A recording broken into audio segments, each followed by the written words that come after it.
Gandhi, Nelson Mandela Gandhi भी बोलते हैं। Nelson Mandela, the second Gandhi, died a legacy of non-violence for his followers. Has Shant, only Ram agrees with me. His answer has Nelson Mandela का answer है। क्यों देखिए has क्यों है यहाँ पर? एक तो ये उन्होंने क्या विरासत छोड़ी है अपने फॉलोअर्स के, उन्होंने विरासत छोड़ी है। जब इसको हिंदी में बोले ना तब आएगा आंसर है। नेल्सन मंडेला जो दूसरे गांधी के नाम से मशहूर है,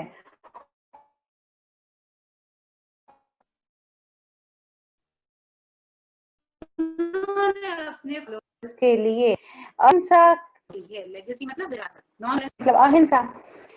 अभी वैसे तो नेल्सन है ही क्योंकि थोड़ी हुई है, तो इसलिए आएगा answer has. Let me quickly give the answers when they are present.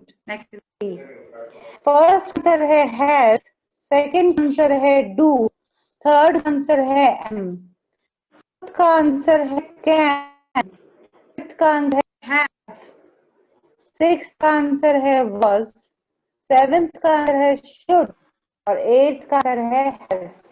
ख्याति में आंसर दिया, फिर और कोई क्वेश्चन है चैट बॉक्स लिखिए। ध्यान देंगे जब हम उस fourth Vaishnavi use for this problem. Fourth ख्याति was, अब रखेंगे बात को, नेल्सन मंडेला विरासत छोड़ है। जब हम सेंटेंस को हिंदी में करते हैं ना तो आपको क्लियर हो जाएगा। अगर है तो प्रेजेंट टेंस, था है तो पास्ट टेंस, तो होता क्योंकि वो पहले अकम्प्लिश करके हैं तो विल कैंसिल हो गया। हैड और में कंफ्यूजन। विरासत जो ट्रुथ्स होता है उसमें प्रेजेंस ही होता है। और लास्ट क्वेश्चन में है has. This complete 32 is a question. Please ask your question before we move into the next exercise.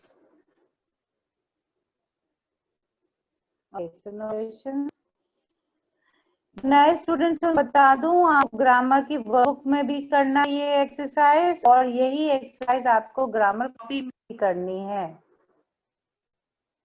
I hope सब काम पेंड नहीं चल रहा, सबने काम कर रखा है।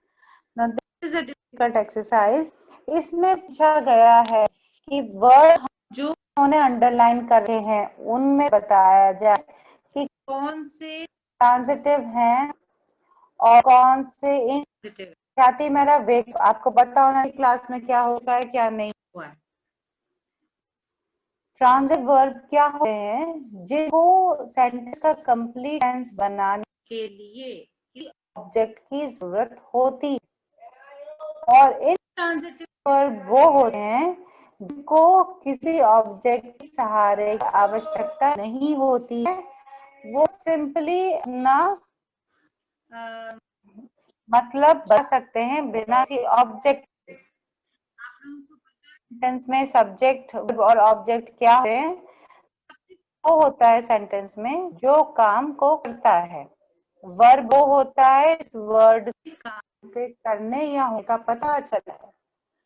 ऑब्जेक्ट क्या होता है?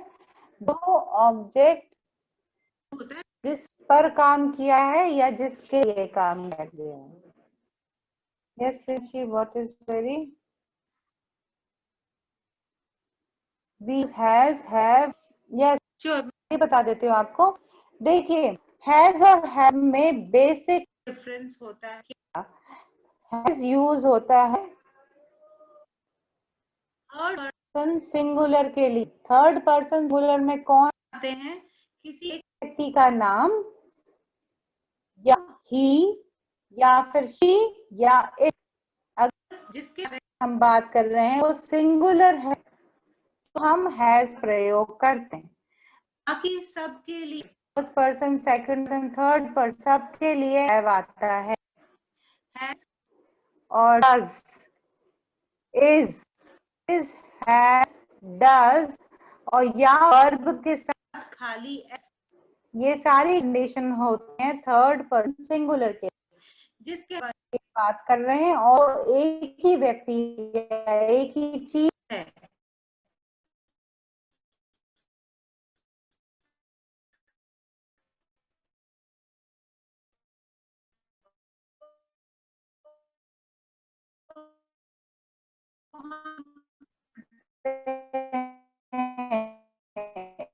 is, has, does वर्ड के फर्स्ट फॉर्म के साथ एस, सिंपल एस, और हैव में यही फर्क होता है कि वो है। इसी तरह से हैव होता है प्रेजेंट। अब बीन कब यूज करें अपन, हैव, तो ये टेंस का है, हैड होना और बीन, हैज और हैव का फर्क आपको बता चुकी हूँ।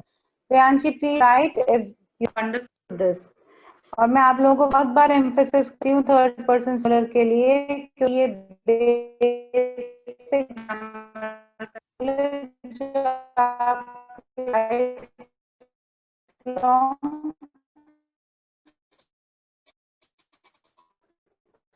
सही इंग्लिश बोलने में मदद करा।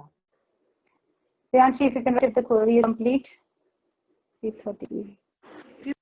Rabshi, please write your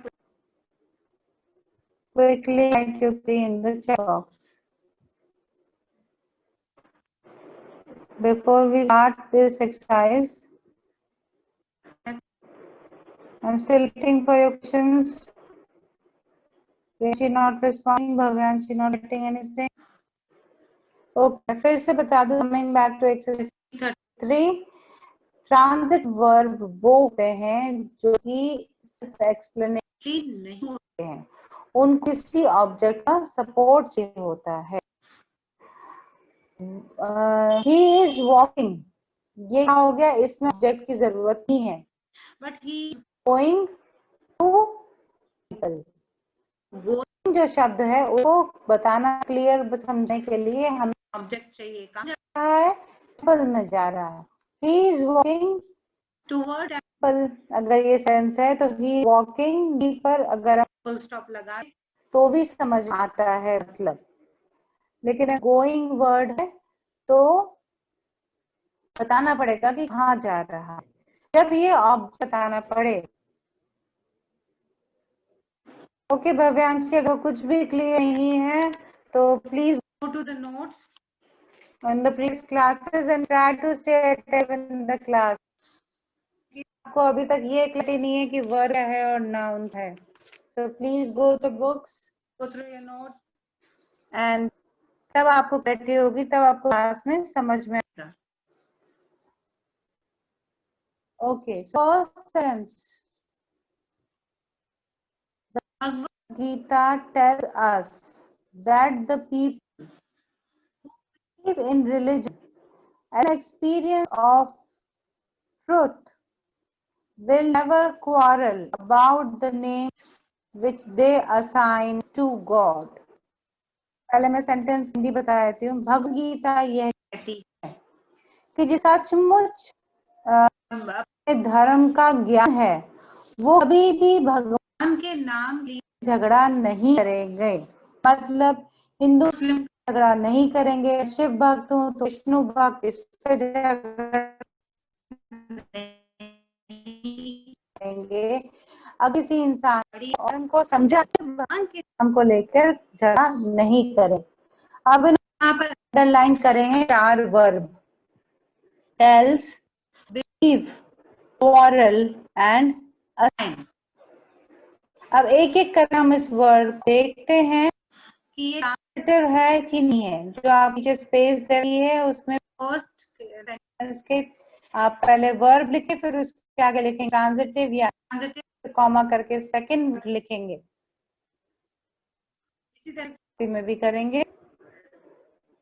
tales, Bhagavad Gita tales क्या बताती है, यानी क्या बताती है, मतलब हमें चाहिए, तो का मतलब है ये है transitive verb. Yes Ishant, right, tells है ट्रांजिटिव वर्ब। ज्यादा वर्ब ट्रांजिटिव है, बहुत कम होते हैं जो इंट्रांजिटिव होते हैं, जिसको बता नहीं पड़ता है ऑब्जेक्ट के लिए, ज्यादातर वर्ड ट्रांजिटिव ही होते हैं, ट्रांजिटिव है। सेकंड देखिए, सेकंड वर्ड है टू बिलीव। क्या बिलीव करते हैं? या शांत, यू आर राइट, बिलीव करते हैं, रिलीजन में बिलीव करते हैं, तो इसके लिए ऑब्जेक्ट है रिलीजन, तो बिलीव या ट्रांजिट। खाली टू बिलीव से समझ में नहीं आता कि क्या बिलीव करते हैं, तो हमें बताना पड़ रहा है कि धर्म में अगर बिलीव करते हैं तो बिलीव हो गया ट्रांजिटिव। थर्ड देखिए,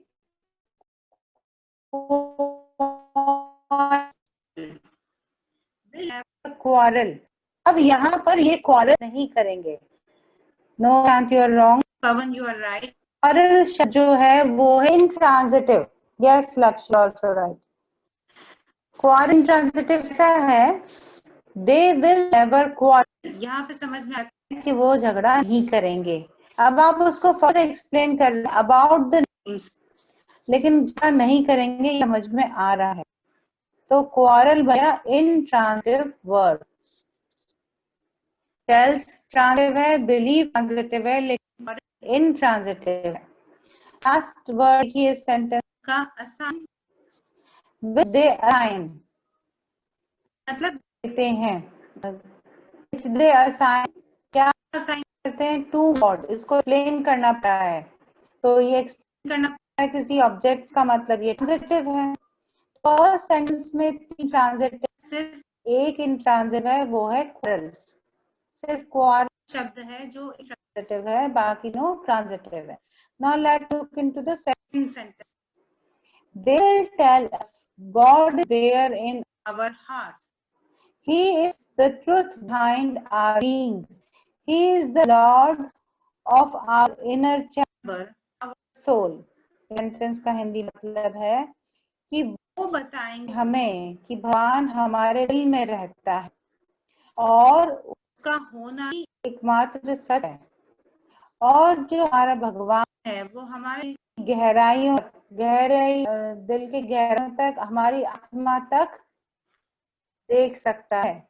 इसमें एक ही वर्ब को अंडरलाइन करा है, टेल। दे विल टेल, बताएंगे, ये एक्सप्लेन करना पड़ेगा, तो टेल क्या हो गया? ट्रांजिटिव हो गया। Ayushi, Isha you are right, transitive, क्योंकि इसके साथ हमें बताना पड़ रहा है कि क्या बताना है, कि भगवान हमके दिलों में रहते हैं। Look into the third sentence. There he resides in a hidden state. We can see him if we have the sense to see that he dwells there. इसका मतलब क्या है? वह वहीं रहता है, छुपा हुआ रहता है। कहाँ है? का मतलब हमारे दिल में, हमारी आत्मा, वही रहता है, वही छुपा रहता है।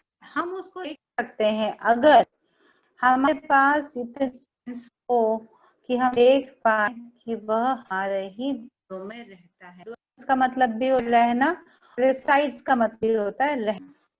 अब यहाँ पे देख, ही रिसाइड, वह रहता है, ये समझाने की जरूरत नहीं है कि वह कहाँ रहता है, क्या रहता है, पहले वाले सेंटेंस रिलेटेड में हम समझ सकते हैं। तो रिसाइड्स हो गया, नो लक्ष्य, राइट, इंट्रांजिटिव। रिसाइड्स है इंट्रांजिटिव, जो रहता है से पता चल रहा है, उसके बाद में उसको एक्स्ट्रा एक्सप्लेन कर रहे हैं कि वो छुपा हुआ रहता है। पर अगर हिडन स्टेट नहीं हो तो ही राइट से कंप्लीट सेंस बनता है। Resides is intransitive word. फिर देखिए सेकंड वर्ड है सी। वी कैन सी, क्या देख सकते हैं? भगवान को देख सकते हैं। तो यहाँ पर हम एक्सप्लेन करना पड़ रहा है, ऑब्जेक्ट चाहिए देने के लिए, तो इसकी बना transitive. Yes Ishan, you are right, I you are also. C है ट्रांजिटिव वर्ब। थर्ड वर्ब देखिए हैव। इफ वी हैव, अगर हमारे पास हो, क्या हो? सेंस। तो इसको एक्सप्लेन करना, हमें ऑब्जेक्ट क्या चाहिए? सेंस, तो हैव बन जाता है ट्रांजिटिव वर्ब।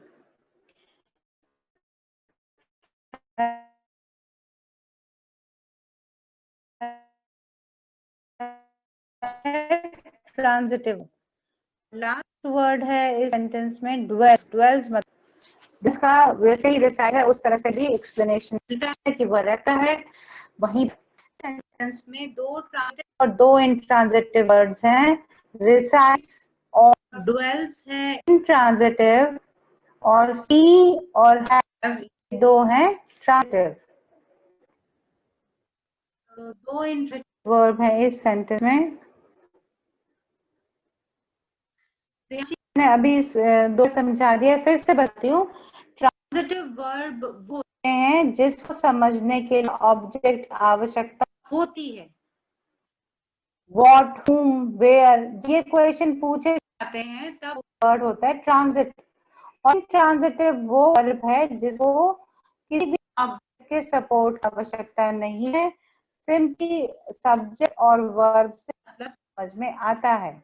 अभी तक हमने तीन ट्रांजिटिव वर्ब, चार ट्रांजिटिव वर्ब लिखे हैं।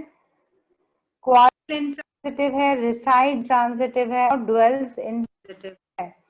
Now let us look into the fourth sentence.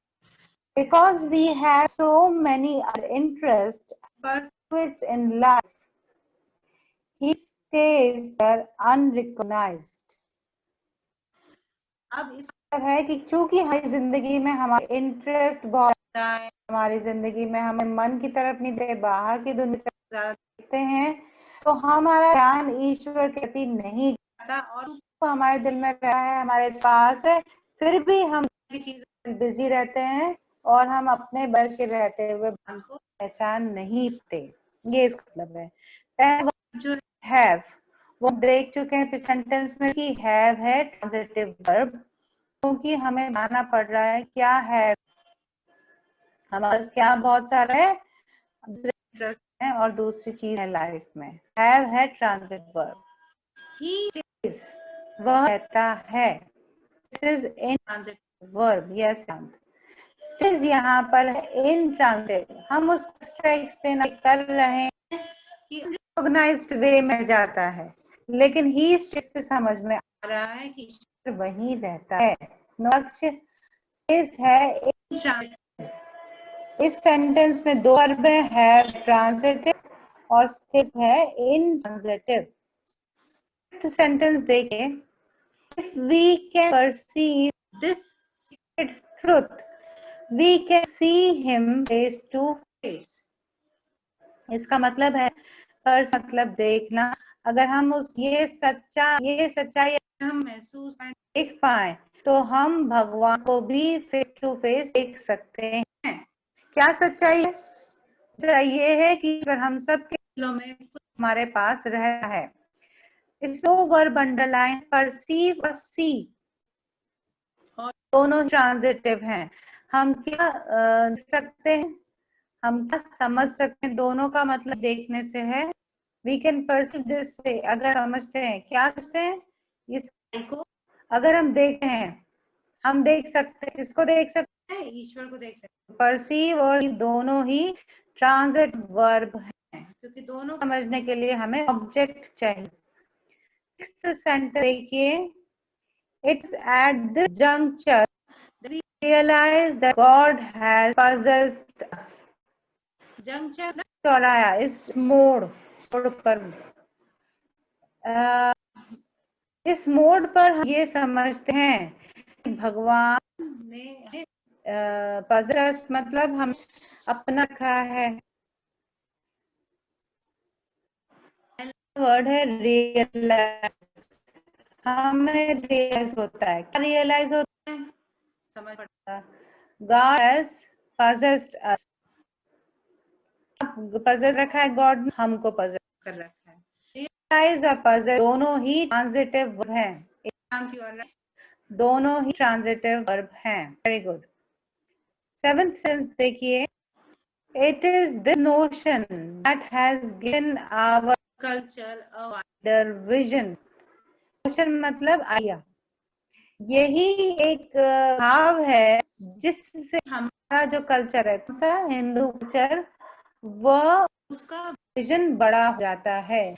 जब हम ये मानते हैं कि भगवान ने ही बना रखा है, हमारे पास हमारे में रहता है, तो हमारा जो कल्चर है उसको बहुत विजन उसका बढ़ जाता है इस भाव से। यहाँ पे सिर्फ एक ही वर्ब अंडर है, गिवन। क्या गिव है कि हमारा विजन बढ़ जाता है, इस मतलब इसको ऑब्जेक्ट आने के लिए, yes right, this is a transitive verb. जिस वर्ब को समझाने के लिए किसी ना किसी ऑब्जेक्ट की जरूरत है तो उसको हम ट्रांजिटिव कहते हैं। तो यहाँ गिवन ट्रांजिट वर्ब है।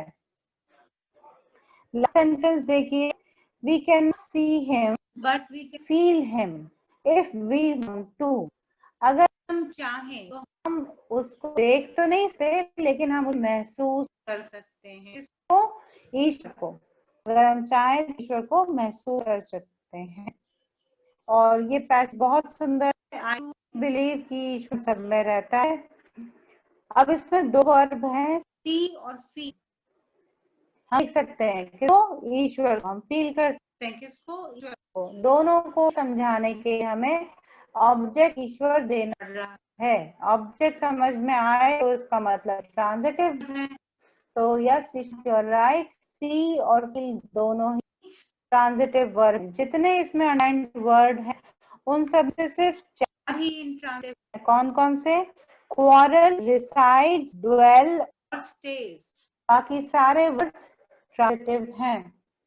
Aditi, do you have any question to the chat box, or else we have to move to the next exercise? Harshita, thanks to the book that we wonderful explanation of.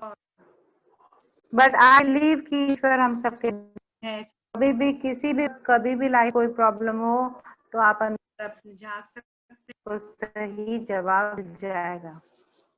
बाहर से पूछने की बजाय, परेशानी की बजाय अगर आप झांकेंगे तो आपके अंदर ईश्वर आपको जरूर जवाब देगा। So I hope this exercise is clear and let's move to the C34. अब ये इजी है। C34 में हमको प्रेजेंट फॉर्म वर्ड्स देते हैं। इसका Adit, I will do this at the end of the week. I'll upload all the YouTube work on the week. Don't worry, the answer would be given. So, ये answer फिर देती हूँ मैं। Transitive verb वो है जिसको समझाने के लिए आपको किसी न किसी ऑब्जेक्ट पड़ती है। मैं उठता हूँ तो इसमें समझ में आता है, मैं उठूं से समझ में आता है। मैं चलकर जाऊंगा, हाँ चलकर जाऊंगा। जब ये क्वेश्चन आया ना व्हाट, वेयर, ये जब समझ में नहीं आए से वर्ब खत्म हो पर उसको समझाने के लिए किसी न किसी और जरूरत पड़े तब वो ट्रांजिटिव कहता है। ज्यादातर वर्ड ट्रांजिटिव ही होते हैं। सिर्फ कुछ वर्ड्स होते हैं जैसे सन इज शाइनिंग, सूरज आसमान में चमक रहा है, ये इंट्रांजिटिव हो गया। Birds are flying, ये ट्रांजिटिव हो रहा है कि इन स्काई अंडरस्टूड।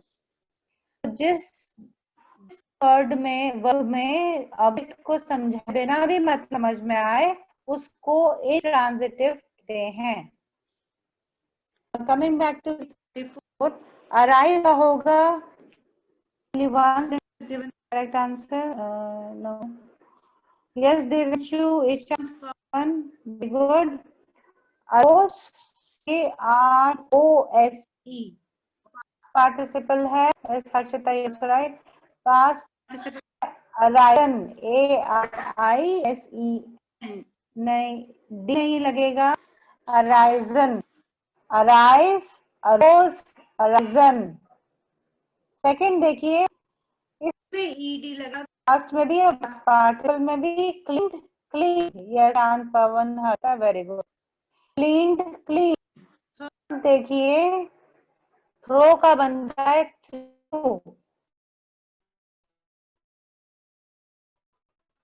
थ्रू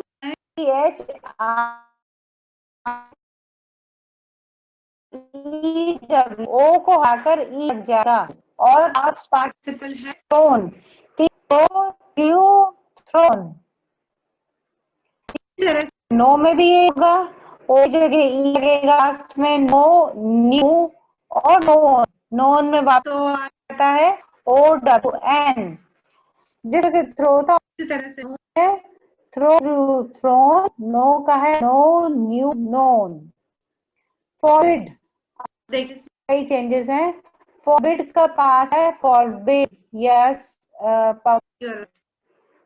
फॉरबिड है, B A D E. Past participle होता है forbidden, double D E N, F O R B I double E N. Forbid, forbid और फॉरबिडन।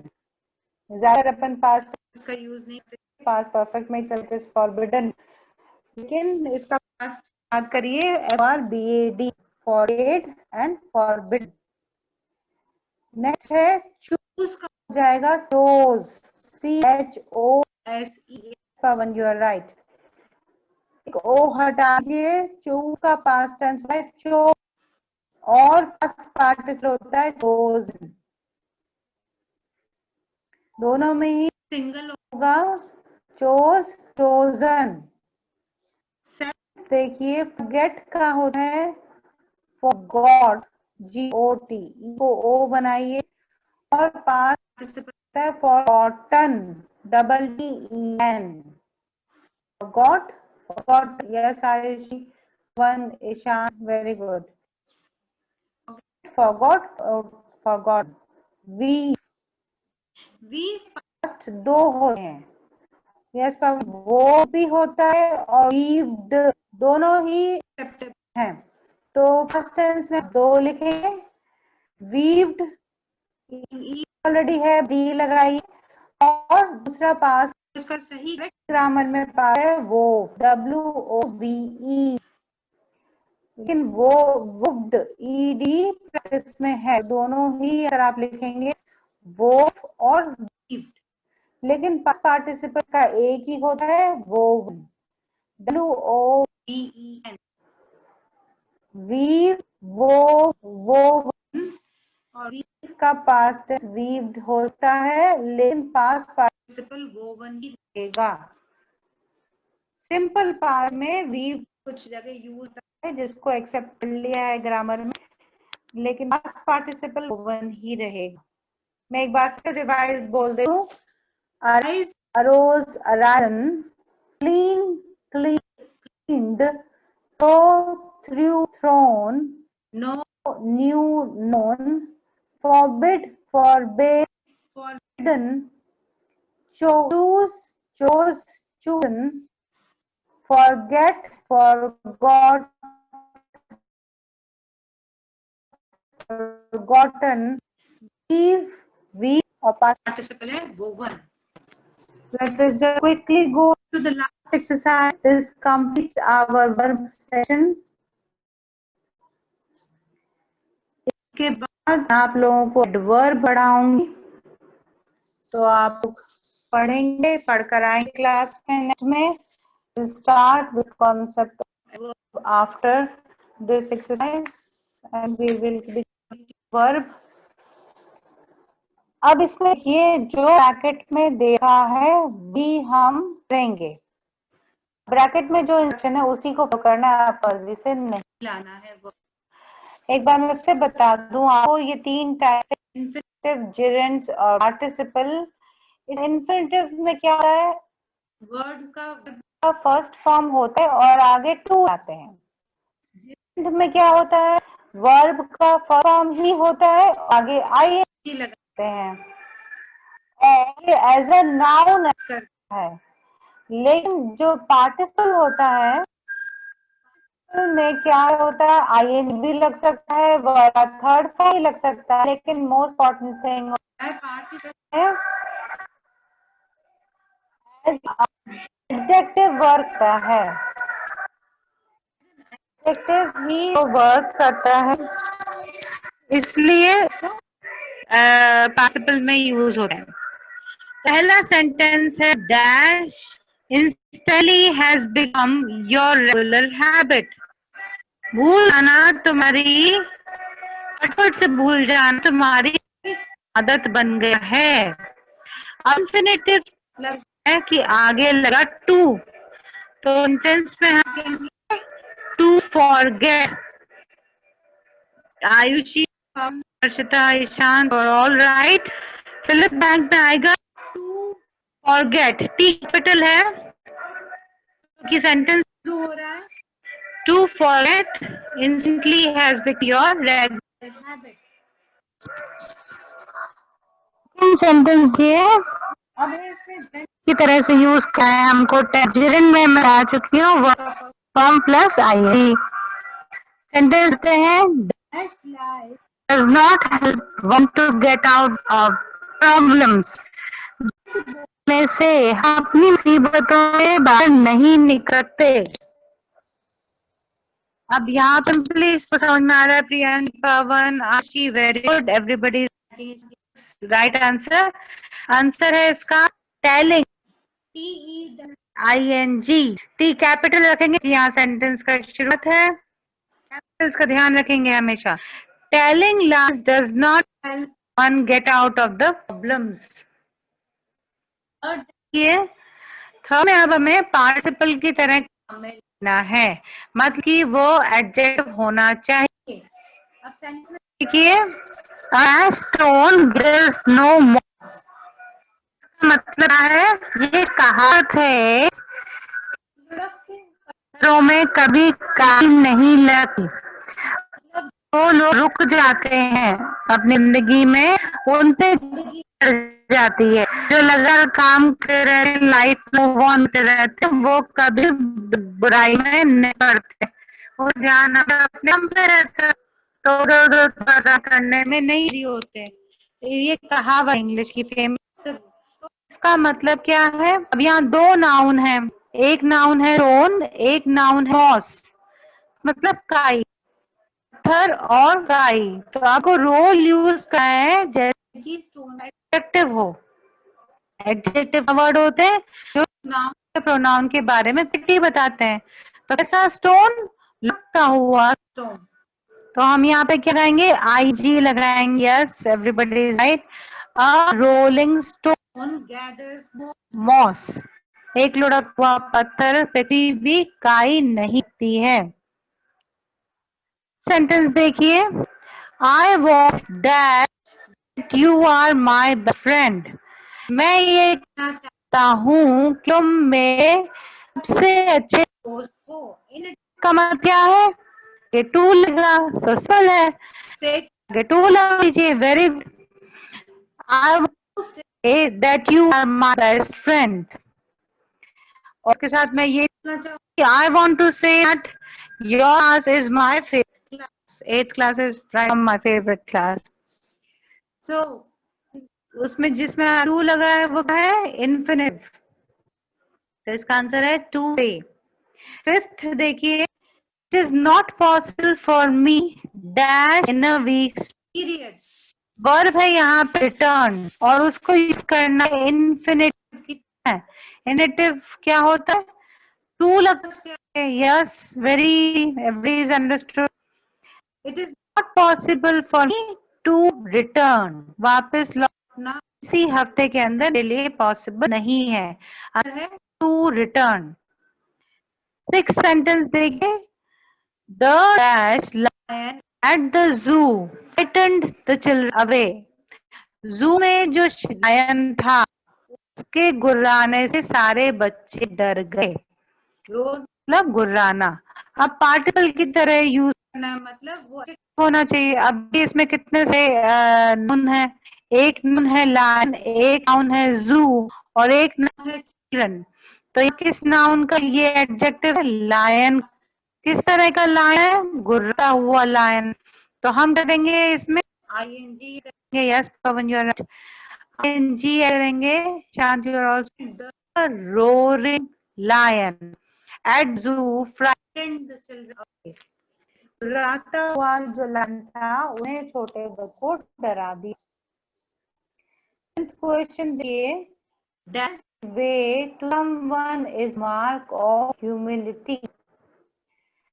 अगर ह्यूमिलिटी होता है घमंड नहीं होना चाहिए। हमें दूसरों चीज देने का मतलब क्या है कि हमें घमंडी, हम्बल है। तो यहाँ पर हमें जिरेंट देना है, मतलब जिरेंट्स के आगे एन लग जाता है, तो यहाँ क्या वर्ड हो जाएगा, giving to someone is the mark of humility. किसी को राह देते हैं चलने का। कई लोग क्या खड़े रहे, कोई जना निकल आता है तो भी हिलते नहीं है, आप थोड़ा सा सरक जाएंगे, उसको चलने में आसान हो जाएगी। तो आप किसी को रास्ता दे चलने का मतलब कि आप अच्छे इंसान है, हम्बल इंसान है। तो आप यहाँ पर दो नाउन, वे और ह्यूमिलिटी। तो जेरेंट्स क्या करें, एज नाउन यूज है जेरेंट। तो यहाँ पर गिविंग एक नाउन है, giving way to someone is a mark of humility. तो यह शब्द आएगा आंसर गिविंग। लास्ट सेंटेंस देखिए, the dog dash a stranger at gate. Dog ने किसी अजनबी दरवाजे पे देखा तो वह बुरा लगा। इन्फिनिटिव, इन्फिनिटिव का हम पता है, नो पावर, इन्फिनिटिव में आगे टू लगा है। The dog barked to see a stranger at the gate. To see का आंसर है। मैं एक बार रिपीट कर देती हूँ। फर्स्ट का आंसर है टू फॉरगेट, सेकंड का आंसर है टेलिंग, थर्ड है रोलिंग, फोर्थ का है टू से, फिफ्थ का है टू रिटर्न, सिक्स का है रोरिंग, सेवेंथ का है गिविंग, एट का है to. So this complete our work. Is any question or explanation you want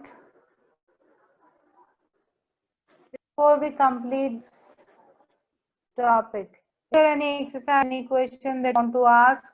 Quickly write to the chat box or explanation that you want again. Is there any question? कि इसके बाद हम adverb पढ़ेंगे। Adverb पढ़ने के लिए पहले हम ये तो क्लियर हो वर्ब क्या है। तो मैं एडवर्ब से शुरू करना चाही थी, और आप लोगों ने कहा वर्ब पे पढ़ेंगे, तो हम लोगों ने वर्ब कंप्लीट कर दिया है। और आई होप सबको क्लैरिटी होगी। प्रियांशी, मैं फिर से बताती हूँ, ट्रांजिटिव वर्ब वो होते हैं। सभी please write to the chat box what is your question, Priyanshi. And for दोस्त हु आर आस्किंग, पर कंफ्यूजन है, ट्रांजिटिव वो वर्ब होते हैं जिनको समझाने के लिए सिर्फ वर्ड से काम नहीं चला, उसको समझाने के लिए कुछ और वर्ड चाहिए जो कि सेंटेंस के ऑब्जेक्ट है। जिसको ऑब्जेक्ट सिर्फ समझे बिना समझ में आ जाए वो होते हैं इंट्रांजिटिव। लेकिन जिस ऑब्जेक्ट की जरूरत पड़ती है का मतलब क्लियरली बताने की, वो ट्रांजिटिव होते हैं। बहुत सारे वर्ब जो पढ़ते हैं वो ट्रांजिटिव ही होते हैं, लेकिन कुछ वर्ब होते हैं जैसे I am singing, they are flying kite, में बताना पड़ेगा उड़ा रहे हैं, प्लेन उड़ा रहे हैं कि पतंग उड़ा, तो ये ट्रांजिटिव हो गया। लेकिन अगर बोलो बर्ड्स आर, तो वो वर्ड के साथ इन ट्रांजिट हो जाएगा, क्योंकि बर्ड्स तो आसमान में ही उड़ती हैं। It understood. Whenever you put down your hand, you have to do the exercises in grammar copy also. Along in the book, you have to complete these exercises in your grammar copy also. So C30 से C35 आपको अपनी book में complete करना है, grammar copy में भी complete करना है। इसके अलावा ग्रामर कॉपी में आपको 270 में बताए थे, प्रेजेंट, पास्ट टेंस और पास्ट पार्टिसिपल, वो भी को ग्रामर कॉपी में करना है। क्योंकि हैज और हमें देखो बेटा फर्क है। फिर से बताता मैं, हैज हैव का फर्क समझ लो। हैज होता है कोई जिसके बारे में बात कर रहे हैं और एक ही जना हो, चाहे किसी व्यक्ति का नाम हो, चाहे प्रोनाउन ही या इट यूज है। जब जिसके बारे में बात कर रहे हैं सेंटेंस में, अगर वो एक व्यक्ति है तो उसका लगता है और बाकी इसके साथ है लगता है। हैज और हैव दो का पास्ट टेंस है और हैव बीन और हैड बीन तब लगता है जब काम हो चुका होता है, मतलब present perfect tense, perfect tense, जब जो काम खत्म हो गया है तो हम बीन लगाते हैं। एडवर्ब के बाद मैं आप लोगों का टेंस ले ली तो आप में और ज्यादा क्लैरिटी हो जाएगी। हैव का फर्क आखिरी क्लास में पढ़ा है, सब बच्चों क्लियर होना चाहिए। हैज होता है सिर्फ थर्ड पर्सन सिंगुलर के लिए, फर्स्ट पर्सन आई वी और you can not answer question number 5 इसी का okay. Fifth is not possible for me to return in a period. To return इसका आंसर फिफ्थ वाले का, क्योंकि इंफिनिट में आगे टू लिखा है। What was I saying? Oh God. Has का हैव प्रेजेंट टेंस होता है, हैज ही प्रेजेंट टेंस होता है और दोनों का पास्ट है हैड होता है। हैड का भी पास्ट है हैड है, का भी पास्ट है हैड है। बीन डबल ई एन लगाते हैं तब आते हैं जब काम कंप्लीट हो चुका होता है। I have been to London, मैं जा आ चुका वापस, जाना होता है। तो वो जब अपन टेंस लेंगे तब आपको क्लियरिटी आएगी। I'm very happy Priyanshi is asking sensible question. जो बस सब्जेक्ट रिलेटेड बात करते हैं मुझे बहुत अच्छे। Thank you class.